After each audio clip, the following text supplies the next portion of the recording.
Hello बच्चों, तो आज हम स्टार्ट करते हैं human digestive system. Human digestive system work कैसे करता है तो हम उसके बारे में डिस्कस करेंगे। लेकिन उससे पहले मैं आप लोगों को बता दूं कि आप जो खाना खाते हो, किस तरीके का खाना खा रहे हो, जैसे मार्केट का खाना खा रहे हो, जंक फूड ले रहे हो, तो वो कितना हमारे लिए नुकसानदायक है, हमारे शरीर के लिए वो किस तरीके से जाके हमारा डाइजेस्ट हो रहा है या नहीं भी हो रहा है, और उसके क्या नुकसान हो रहे हैं, तो इसके बारे में हम आज आप लोगों के साथ डिस्कस करेंगे और वर्किंग समझेंगे कि ह्यूमन डाइजेस्टिव सिस्टम एक्चुअल में वर्क कैसे करता है। ठीक है, तो ह्यूमन डाइजेस्टिव सिस्टम कराने से पहले मैं आप लोगों को कुछ बताना चाहता हूँ किस तरीके की चीज़ें हमारे ह्यूमन डाइजेस्टिव सिस्टम बना कैसे है, किस टाइप से मतलब पूरे ह्यूमन के बारे में। जैसे कि देखिए, जैसे कि सेल है, सेल हमारी बॉडी का स्मॉलेस्ट पार्टिकल है, स्मॉलेस्ट यूनिट है। इसी से मिलके हमारे ऑर्गन्स बनते हैं। अब बनते कैसे हैं? सेल से मिलके क्या बनता है? टिश्यू। क्या बनता है? टिश्यू। अब बहुत सारे टिश्यू मिलके क्या बनाते हैं? एक ऑर्गन बनाते हैं। क्या बनाते हैं? एक ऑर्गन। ठीक है, और बहुत सारे ऑर्गन मिलके क्या बनाते हैं? Organ system. क्या बनाते हैं? ऑर्गन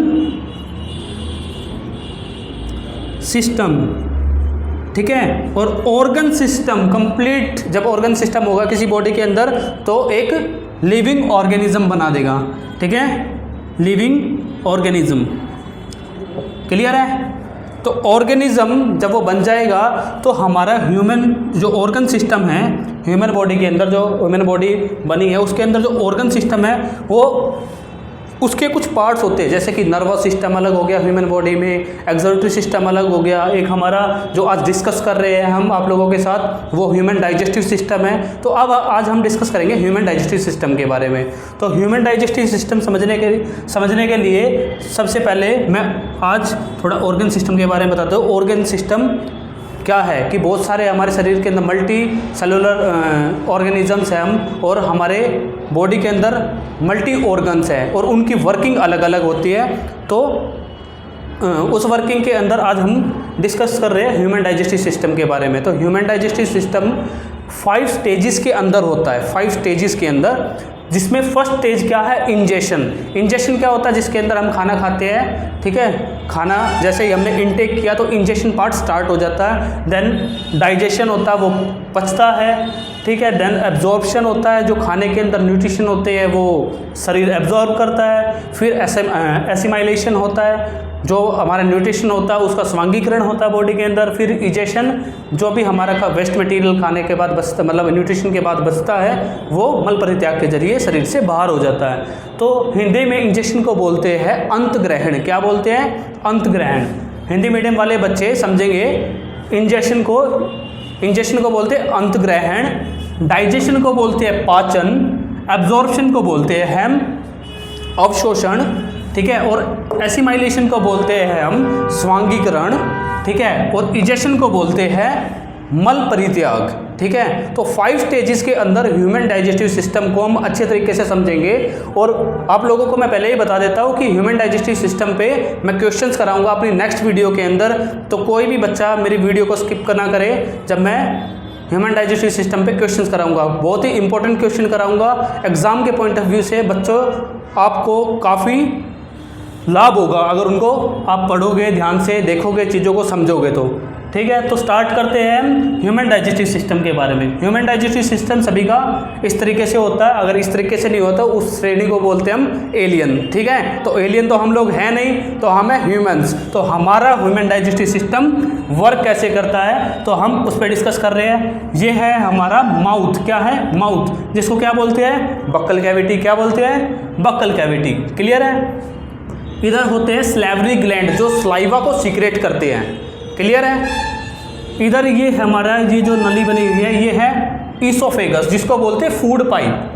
ठीक है, सबके बारे में बताऊंगा कि ये वर्क कैसे करता है, लेकिन मैं थोड़ा इंट्रोड्यूस करा देता हूँ अभी कि ह्यूमन डाइजेस्टिव सिस्टम के पार्ट कौन कौन से हैं। जैसे इधर ये जो मैंने बनाया है इसको बोलते हैं लीवर। इधर ये जो बीन जैसा स्ट्रक्चर बनाया है इसको बोलते हैं स्टमक। लीवर के जस्ट नीचे होता है गाल ब्लैडर, जिसके अंदर बाइल जूस होता है। बाइल जूस क्या? हाइड्रोक्लोरिक एसिड HCl, जो खाने को पचाने में हेल्प करता है। इसी के नीचे होते हैं पैंक्रियाज। क्या होता है? पैंक्रियाज। ठीक है, फिर हमारे ये हो गई आउटर में जो होती है लार्ज इंटेस्टाइन, ठीक है, अंदर जो है वो है स्मॉल इंटेस्टाइन, और ये है हमारा रेक्टम, ठीक है, ये रेक्टम के नीचे होता है एनस, और एक इधर एक पार्ट होता है जिसका कोई काम नहीं होता बॉडी के अंदर, ठीक है ना, फालतू में दिया गया है। जब हमारे एंसेस्टर थे जो कच्चा मांस वगैरह कच्ची हरी सब्जियां जब खाते थे तो उसको डाइजेस्ट करने में अपेंडिक्स एक पार्ट होता था, वो तब हेल्प करता था।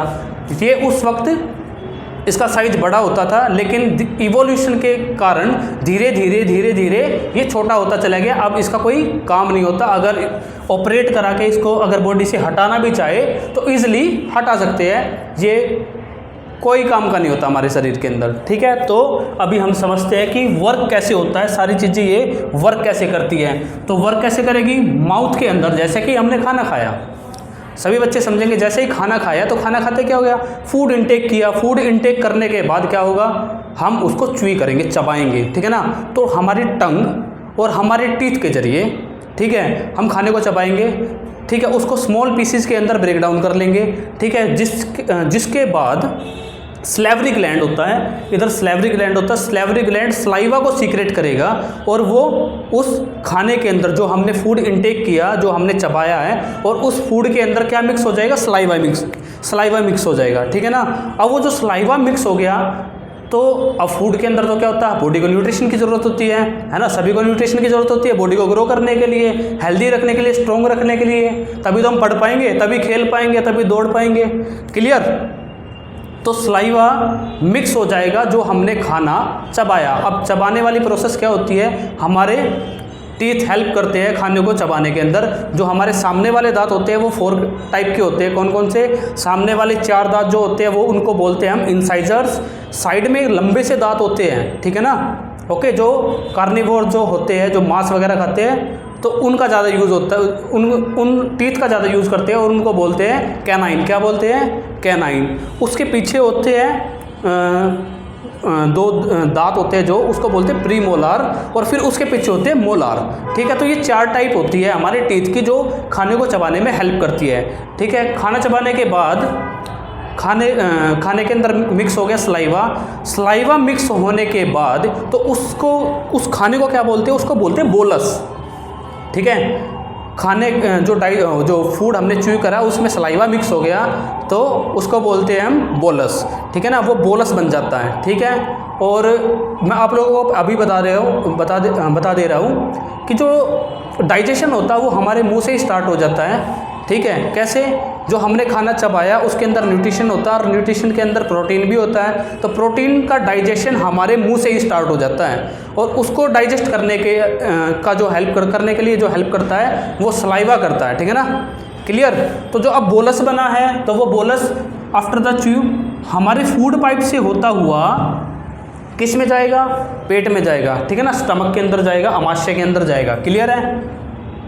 जैसे कि ये जो प्रोसेस होती है कि जो फूड पाइप्स के जरिए हमारा ईसोफेगस के जरिए जो खाना नीचे जाता है वो एक प्रोसेस होती है जिसका नाम होता है पेरिस्टलाइसिस, क्या बोलते हैं उसको, पेरिस्टलाइसिस। इसको नोट कर लेना, एग्जाम में पूछ लेते हैं, क्लियर। फिर हमारा खाना जो बोलस है वो पेट में आ गया, स्टमक के अंदर आ गया, स्टमक में आने के बाद गॉल ब्लैडर बाइल जूस को सिक्रेट करता है स्टमक के अंदर, ठीक है ना, स्टमक के अंदर सिक्रेट करता है, जो कि कौन सा होता है वो केमिकल, वो होता है हाइड्रोक्लोरिक एसिड, HCl को सिक्रेट करेगा स्टमक के अंदर, जो कि हेल्प करता है खाने को पचाने में, ठीक है। और जो फूड जो हमारा खाना जो पेट के अंदर होता है उसको 4 से 5 घंटे लगते हैं डाइजेस्ट होने में, क्लियर है। तो 4 से 5 घंटे हमारे पेट के अंदर खाना वो रहता है, ठीक है, जो फूड पाइप के जरिए हमारे पेट में आया वो डाइजेस्ट होता है। फिर डाइजेस्टेड फूड क्या होता है कि वो फिर जाता है हमारे स्मॉल इंटेस्टाइन में। अब स्मॉल इंटेस्टाइन के अंदर जो खाना हमारा जाता है तो स्मॉल इंटेस्टाइन के अंदर होती है विलाई, उनको बोलते हैं फिंगर लाइक स्ट्रक्चर होते हैं विलाई, और विलाई के अंदर होती है ब्लड वेसल्स, ठीक है। अब जो डाइजेस्टेड फूड है वो स्मॉल इंटेस्टाइन में चला गया और स्मॉल इंटेस्टाइन में जाने के बाद, ठीक है, विलाई के अंदर जो ब्लड वेसल्स होते हैं वो क्या कर लेते हैं, न्यूट्रिशन को खाने में से एब्जॉर्ब कर लेते हैं। अब न्यूट्रिशंस कौन कौन से होते हैं, अगर नहीं पता तो मैं बता देता हूँ। न्यूट्रिशंस होते हैं कार्बोहाइड्रेट्स, मिनरल्स, विटामिन्स, ठीक है, और फैट, प्रोटीन, ये सभी क्या है, ये न्यूट्रिएंट्स हैं, और न्यूट्रिएंट्स की हमारी बॉडी को बहुत ज़रूरत होती है हेल्दी रहने के लिए। अगर हम कोई ऐसा खाना खाएंगे, कोई जंक फूड खाएंगे जिससे हमें प्रॉपर तरीके से न्यूट्रिशन नहीं मिलेगा, तो हमारी बॉडी में बहुत सारे विकार आ जाएंगे, एलिमेंट्स आ जाएंगे। अगर आप लोग चाहते हैं हमारी बॉडी में विकार आए, तो आप कोई भी अपशिष्ट पदार्थ खा सकते हैं जो बाज़ारों में मिलता है, ठीक है ना। तो आप सब लोग क्या करेंगे, आज से ही प्रण लेंगे कि हम पौष्टिक आहार, एक अच्छी बैलेंस डाइट खाएंगे, जिससे हमारी बॉडी क्या रहेगी, अच्छी रहेगी, ठीक है ना, स्वस्थ रहेगी, हमें कंप्लीट न्यूट्रिशन मिलेगा, ठीक।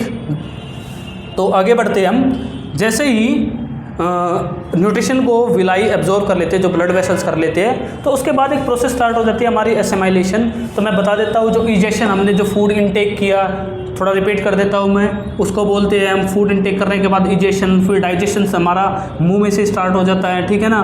फिर उसके बाद हमारा डाइजेशन स्टमक के अंदर कंप्लीट होता है। फिर हमारा एब्जॉर्प्शन स्टार्ट हो जाता है, किसमें, स्मॉल इंटेस्टाइन में, जो खाने में से न्यूट्रिशन को एब्जॉर्ब किया। अब एब्जॉर्ब तो कर लिया, उसका स्वांगीकरण करना है फुल बॉडी के अंदर, जहाँ न्यूट्रिशन की, जहाँ प्रोटीन की, जहाँ विटामिन की, कहीं भी कोई भी ज़रूरत होगी तो उसका स्वांगीकरण करना, उसको भेजना है, ठीक है। तो ब्लड वेसल्स जिन्होंने न्यूट्रिशन को एब्जॉर्ब किया, तो ब्लड के थ्रू हमारी बॉडी में ट्रांसफ़र हो जाएगी न्यूट्रिएंट्स, ठीक है ना। तो जिससे जहाँ भी कोई ज़रूरत होगी बॉडी के अंदर, तो वहीं पहुँच जाती है, ठीक है। और हमारे शरीर को, हमारे सभी ऑर्गन्स को क्या रखती है, स्वस्थ रखती है। तो इनके अंदर जो हमारे बॉडी के अंदर मल्टी सेलुलर ऑर्गेनिज्म है, तो हमने पढ़ा था ना सेल, तो सब जो सारा वर्किंग होती है न्यूट्रिशन को एब्जॉर्ब करने का, तो वो कौन करवाता है, सेल। वो सेल के पास ही पहुँचते हैं। फिर सेल मैंने पढ़ाया है पहले भी, ठीक है। तो बता रखी है सेल की वर्किंग कैसे होती है। फिर सेल हेल्प करता है हमारी बॉडी के अंदर, उसको किस तरीके से न्यूट्रिएंट्स को यूटिलाइज करना है, क्लियर है।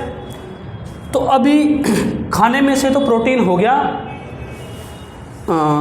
एब्जॉर्ब हो गया, ठीक है ना। जो लार्ज इंटेस्टाइन, स्मॉल इंटेस्टाइन के अंदर जो हमारा खाना था, उसमें से न्यूट्रिशन एब्जॉर्ब कर लिया विलाई ने, ठीक है। अब बचा हमारा वेस्ट मटेरियल। तो वेस्ट मटेरियल किस में जाएगा, हमारा लार्ज इंटेस्टाइन के अंदर। लार्ज इंटेस्टाइन हमारा स्टार्ट हो गया इजेशन पार्ट। इजेशन के अंदर क्या होगा, जो भी हमारा मतलब वेस्ट मटेरियल है, जो खाना हमने खाया था उसमें से न्यूट्रिशन निकल गया, और जो वेस्ट मटेरियल है वो इजेशन के थ्रू शरीर से बाहर निकल जाता है, मल परित्याग के जरिए, ठीक है ना, हिंदी में उसको बोलते हैं सॉरी। तो सभी बच्चे थोड़ी वर्किंग समझ गए होंगे कि ह्यूमन डाइजेस्टिव सिस्टम वर्क कैसे करता है। इस पे डीपली स्टडी करने के लिए मैंने कुछ क्वेश्चंस तैयार करे हैं, जो कि मैं नेक्स्ट वीडियो में आप लोगों के साथ शेयर करूंगा। तो आशा करता हूँ सभी बच्चे उस वीडियो को देखेंगे, सभी क्वेश्चंस को बारीकी तरीके से समझेंगे। मैं सभी एक एक क्वेश्चन माउथ मतलब इंजेक्शन पार्ट से कैसे क्वेश्चन पूछे, डाइजेशन पार्ट से एग्जामिनर क्वेश्चन कैसे पूछेगा, एब्जॉर्प्शन से कैसे पूछेगा, एसिमाइलेशन से कैसे पूछेगा, इजेशन से कैसे पूछ सकता है, सभी टॉपिक को डीपली स्टडी करेंगे। मैं क्वेश्चन के अंदर सभी चीज़ें ये करवाऊंगा।